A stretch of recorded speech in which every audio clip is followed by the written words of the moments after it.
Hi guys, it's Aaliyah. Welcome back to my channel. So we are diving into part 2 of my Happy Mail from Evelyn. So the last video I stopped when I pulled this out and realized what time it was, or realized the time on the previous video. So I stopped here. So let's get right in.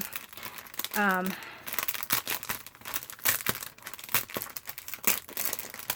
everything is wrapped up so nice and neatly. It's really nice. All right, so this looks almost like it was the start of a possible project. Look at these. These could be covers. So, yeah, because look at, here would be the spine. Kind of for a mini album. These actually brings back a lot of memories of my mini album days, because you would do the covers like this. So that was probably one. Hold on, let's just... So chipboard, and then it looks like this was, yeah, okay, so it looks like this would have been the spine for this one to make a mini album, and maybe I'll make a mini album. I mean, I have the pieces all, why not, you know? So she's done most of the hard work for me, and then here's another one, and then it looks like this would have been, yeah, this looks like it would have been the spine piece for that. And then I also noticed there's all these little cutouts of the Christmas trees, and that you could actually use to decorate the front of this one. Let's see how this opens. Yeah, I mean, look at that. And this one, it has, I don't know if you can see this. It's like wrapped with this, I don't even know what that would be. And here's different ones that you could actually put throughout the journal. And then this could just be sort of on the front. I don't know. There's a lot of different possibilities here. So this is so awesome. So it's almost like, how does this wrap? This was wrapped so nicely. I think like that. I could just pick up where she left off on a lot of these things. So that is really neat. So this, yes, let's keep this all together. And I like that she sent all the other chipboard, because chipboard is actually really expensive. I know when I used to be doing my mini albums, and I would always try to look for the different deals online to get the chipboard, because it was really expensive. And if I went to Michael's, they would sell individual pieces of chipboard, you know, like a 12 by 12 piece of chipboard, but it's expensive. So I know that was one big expense that I always had, was the chipboard. So that's nice to also have more, even if they're just cut up pieces, because chipboard is expensive. And if I, you know, do anything where I, you know, in any project where I need chipboard, now I have pieces. So I see some material here. And this material, was it last Christmas? No, the Christmas before.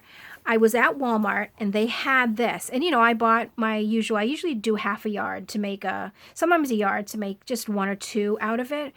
And I loved the pattern. And then I loved the way it looked when I was finished. But when I went back, they didn't have any more. So I'm glad. I mean, it's not a huge piece, but I could definitely make 2 small journals using this top strip. And then, you know, I have some like little flips or whatever for this bottom part. But, oh, just to see this pattern again, it's just like, I remember that. It was such a nice Christmas pattern. And then there's this whole thing. My gosh, this is a lot of material. And it's so cute. I don't know. Does it go this way? Because it's like Santa's up and down. The teddy bears are up and down. But then these are sideways. But I guess it could be because, I don't know. Yeah, I think it actually would go this way. And these are just kind of like that. But look at all that material. Do you know what I can do with this material? My goodness. Though, actually, I might give part of it to my mom because she makes masks. Her and my dad, they own a condo over on Martha's Vineyard, which is a little island off Massachusetts where people go for like summer vacations and stuff. But they own a condo over there that they rent out, and they rent it out year round, unless they go over, then obviously it's not rented. But what she's been doing is when people are due to check into the condo, she obviously she knows how many people are going. She makes masks. She sews masks like from scrap, like from material and stuff. She sends them to her, like her best friend lives on the vineyard, sends them to her, and then her friend goes and puts the masks kind of like in a little welcome basket on the dining room table. So when the family or whoever is going to rent the condo come in, they have like a basket of masks and stuff, and then they can take it with them when they go. So I bet she would love this for making masks for anybody that comes for the winter months, because that's really cute. I mean, as long as they celebrated Christmas. But I also, she sews really well. I want her to make me something with this, like a little pillow or a little throw or something, because I like this. It's like very vintage looking. Or retro. Actually, vintage and retro is pretty much the same thing, so I think. So that is awesome. We have tons of that. Then I also saw this, and you can never have enough plain material. You know what I mean? Like, I was doing for a while, well, not for a while, I shouldn't say that. I always embellish things. It was for a journal or two, or 3 journals, I don't remember, where I had this like as a base, and then I had like lace, a lace piece over it so you could see the material through there. So this type of material is nice to use like underneath, and then, put lace or something over it. And it's a yard, so that's a lot of material in there. Lots and lots. Okay, so how do I pull out the rest? Oh, you know what? Let me, because I see some more stamp-related stuff. So, this is ink. I'm not sure what color it is. Maybe it's this color? I don't know, because it's not open. So that's really neat. Because, you know how I said, and then these are 2... Parfait and Pumpkin Patch. So, you know what? Let me open it. Like, is it multicolors? I don't actually have stamp pads. The only kind of ink that I have is, the Tim Holtz Distress ink. And I use that when I've tried to stamp in the past, but I haven't really got into it because I think that you need special ink for stamps, but I don't know. I could be wrong. I know nothing about stamps. Or how to open it. Oh, that is really neat, actually. So, it's all of these colored. I mean, but I'm so confused. And so Pumpkin Patch would be all of these colors. So you would just stamp, like, how do you, I'm not sure. Like, you would take your stamp and do that, or you take your stamp and stamp all of them. I don't know. I'm going to have to play around with these because I've not really been in stamping before, so it's going to be a learning experience for me, and I might do it wrong. So if anybody uses these types of stamp pads, can you tell me, did you try to get your ink on just, or get your stamp and use one inks, or do you use like multiple inks? Like, do you just take it and just like this, just go like this and then stamp? I don't know. So, if anybody knows, they can tell me. If not, I will kind of experiment with it. So, we'll put this aside because that is really cool. And I don't want to open this yet, not until I'm ready, because I don't want the ink to get dry or anything like that. So we have those awesome colors there. The mystery color. And then look at this. This is going to be good for Easter. I could make tags and pages actually with this, with the material that I got in my previous video that I showed for Easter. So that's really cute. Really, really cute. And then there is a little sack of something in here. And let's see. Oh, lots of goodies. Let's just take it all out and then I'm going to look at it. But it looks like I have inks in here. Yes, so here's ink, and this one's not open either. But actually, I think it's the color that's on the front, because look at, those are two different shades. Oops. Those are two different colors. So peel paint. I've never had this one. What is it? Let's just do a little test. Oh, it's green. Oh, duh. Oh my gosh. I can't believe, I forgot that the Tim Holtz Distress inks are the color of the, oh my goodness, of the box. And then we have another green. And, oh, another green. This is kind of like a really bright green. And then this, I had one of these before. This is Frost White, but I liked it because I would just take the side of the paper and use it. I wouldn't even, well, I mean, if you're using it to do your edges, I just used this on the edges rather than taking a blotter. So those are good. And then this is glitter glue. I wonder how I would use this, because if you're gluing something, you can't see the glitter. So another thing, if anybody's used the glitter glue, tell me how you use it, and then I'm going to try to use it too, because I've never actually used that before, so that'll be fun. And then this is Stencil Paste. I've seen people use this. Oh, and it's new, so I can't see, but I'm pretty sure that this is the color. Oh yeah, cotton candy. Because what I've seen people do is they put their stencil down, and I don't remember what they used to, I can't remember. Like the tool that they use to kind of take this and then put it down. But basically they would take that, put it onto the stencil, and then when you pull the stencil up, you'll see the pattern. But instead of just ink, you know, lying flat on the page, this kind of gives it a texture. So that'll be interesting. I'm interested to use that. But I'm going to have to go back and see how people use, like, get it out of here and put it. It's almost like, you know, you want to take like a, not a shovel, but you know, like when you're doing like masonry work, they have that like trowel thing where they scoop the cement, they put it on, and then they kind of do that. So maybe something like that, but I'm sure that they have, and I actually like this little pouch. I'm sure that they have a something to use, or maybe even a popsicle stick you could use to get it out. So if anybody knows, or tell me what they use, that way I know, ouch, what to use. Okay, let me grab this little pile here.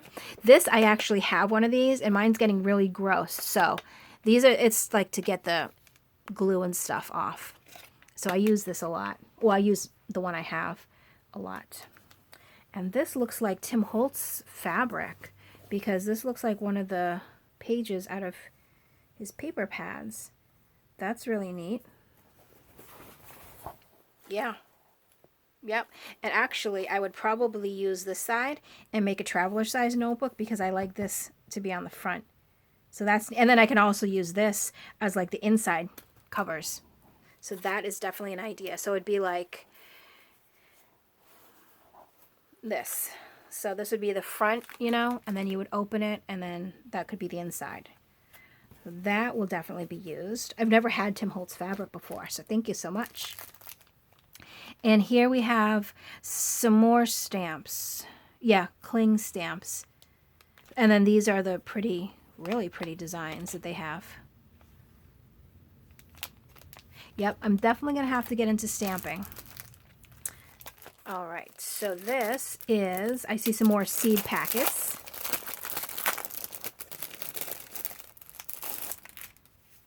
Oh, and there's the two different color ones. Oh, nice, because I don't think I have any of these. Or I don't think I've ever had any of this color. I've had this color. So that's cool. So now I have both colors. Awesome, awesome. And then this, oh, neat. These are all like little pages almost. And they're all sewn.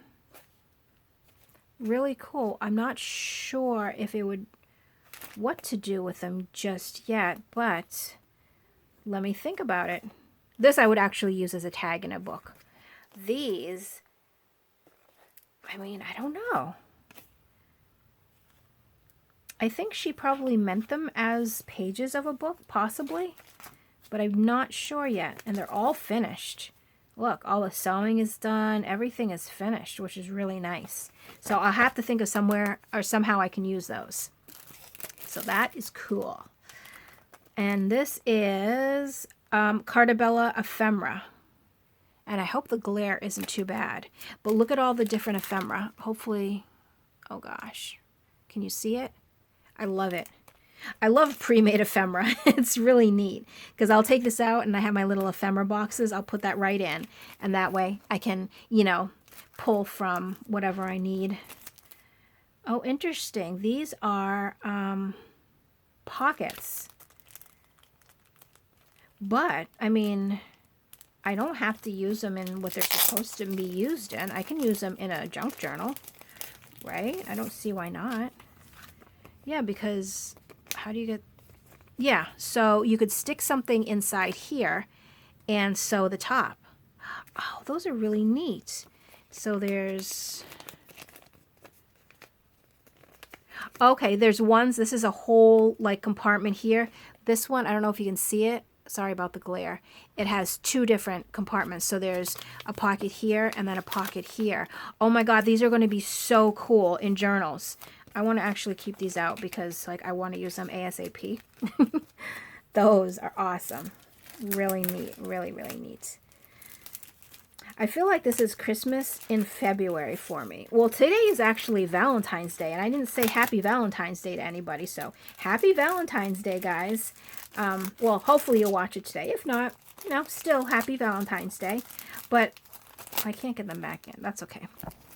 Yeah, I feel like it's Christmas time, even though it's Valentine's Day.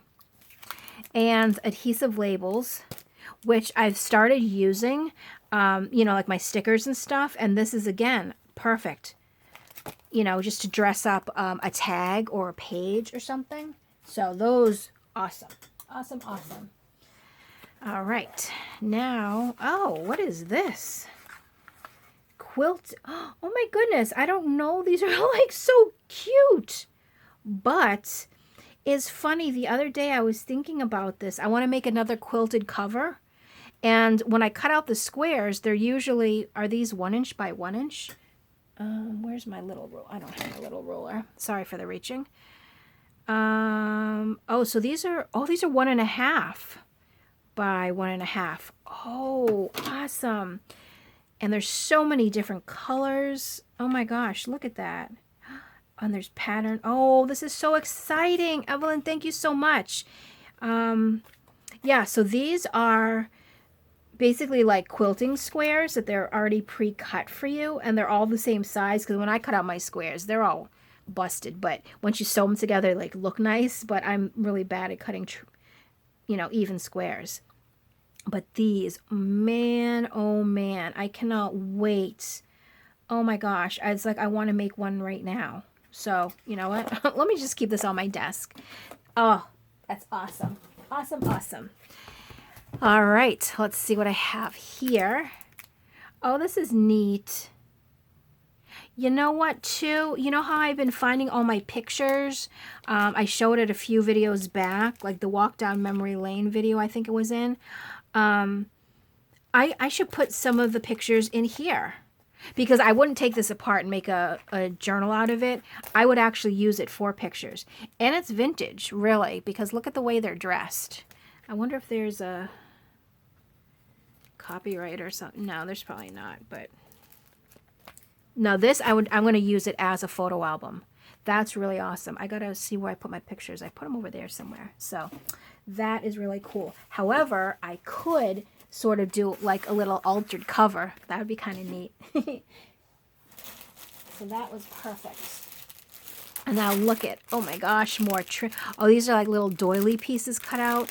And the little crocheted flowers. I try to learn how to make these, and mine come out so yucky. But these ones are really pretty. So these are perfect for the fronts of my journals. And then we have some trims. We have some little, oh my gosh, was I even in frame? No, probably not. Well, there we go. I get too excited sometimes and I always forget to look up and check the camera to make sure I'm in frame. So I'll be using those and more beads. I think I'm going to try to learn or start to learn how to make kind of like charms, like hanging charms. And I can always make them my own way because, you know, obviously I don't have jewelry making stuff, but I can put these, string them on like a, like embroidery floss, you know, why not? And then put a bulb pin on it. I mean, it's my own invention and these beads are just too pretty not to use. So yeah, I'm going to do that. I should actually do that in a video because that would be fun to do. Learning how to make dangly charms slash things for my journals. So here's some more. This fabric is like stiff, good for pockets. And it's kind of cut the right size too. Ooh, look at this one. Fancy, fancy. My gosh. Oh, and this, you know what? I'm going to put this with this because I could make a little tie or something. And little, see these types of little pieces? That's what I was using to cut out to make my little quilting squares. See, like this would have been perfect. And I would just taken my scissors and cut this up into little squares. You know, I still can. It's not like I can't. But I always love like little pieces of fabrics because you can make little pockets, you know. You can actually cut this out, sew it onto a tag. That would make a nice tag. Here's some nice plain, and it's kind of like ribbed a little bit, like a ribbed material. But like all these things is what I use to do the little squares when I did the quilted covers, or the, you know, the quilted covers. So this is perfect. Even though I have a whole box, you know, you never know. Sometimes you need bigger pieces and to do other stuff with. So this is perfect. I always love getting, you know, fabric fibers because you can also do the fabric ruffles, which I like a lot. I used to make them all the time. And some nice big buttons. You know what? My button box is right there. Let me put them in there right now. What was I saying? Oh yeah. The fabric ruffles. I used to make all my extra, really nice, all my extra little strips of fabric, I would turn them into the fabric ruffles. And you know what? I'm looking at the time right now, and I am almost up for time. So you know what? There's actually going to be a part 3. Sorry about that. So I think I talked too much. So stay tuned for part 3, and thanks so much for watching. I will see you right in the next video. Bye.